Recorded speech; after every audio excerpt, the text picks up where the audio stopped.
स्वागत है मित्रों हमारे YouTube चैनल तलाश माँ की पद्मश्री आचार्य कौलक्लूरी इनाक जी की। पुस्तक का अनुवाद किया है श्रीमती पारनंदी निर्मला जी ने। पुस्तक का प्रकाशन किया है गीता प्रकाशन ने। उसकी बातें सुना करते थे, खाना खिलाया करते थे, उसके बगल में रहकर सुलाया करते थे। दया की मूर्ति को साकार करने वाले की तरह दिखाई देते थे। किसी को भी दंडित नहीं किया करते थे। डांटना या मारना उन्हें मालूम ही नहीं था। वे कभी भी सदाशिवम को बेटा कहकर या सदाशिवम उन्हें पिता कह बुलाया नहीं करते थे। वे उसे चिन्ना दौरा कहकर बुलाते थे और वह उन्हें दोरा गारू कह पुकारा करता था। बंगले में काम करने वाले सभी लोग भी उनको इसी प्रकार से बुलाया करते थे। सदाशिवम जब 10 साल का था तब बड़े दोरा जी स्वर्गस्थ हुए थे। उसके बाद भी छोटे दोरा से बंगला खाली करवाकर शरणालय को नहीं भेजा गया था। बड़े दोरा के रहते समय जो प्रबंध था वह वैसा ही चलता रहा। अध्यापक आकर पाठ पढ़ाया करते थे।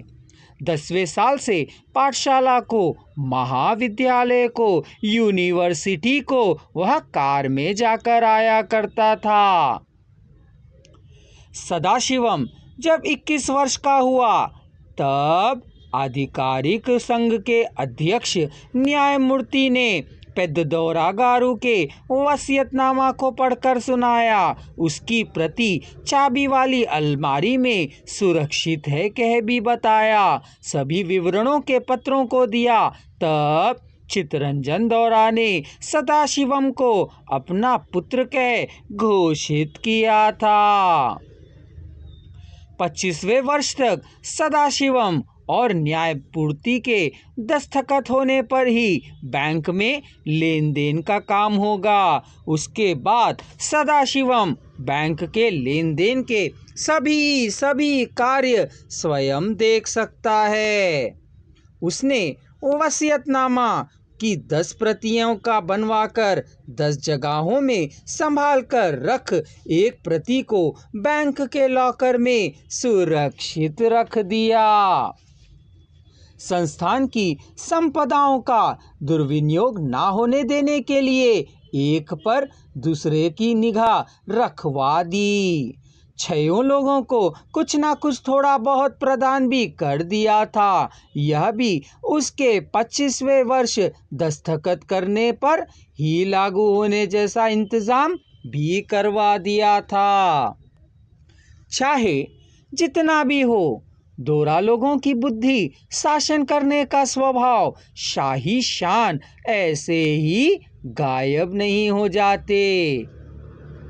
वकीलों के द्वारा संपत्ति के इधर उधर करने की चेष्टा करने पर किस प्रकार दोरा जी की संपत्तियों की रक्षा की थी पटवारी बतलाया करते थे। उसी प्रकार पटवारी किस प्रकार जंतर मंतर आड़े अड़ंगे लगाया करते थे, तब किस प्रकार अवरोध उत्पन्न कर उन्हें वैसा नहीं करने देते थे कह वकील बताया करते थे।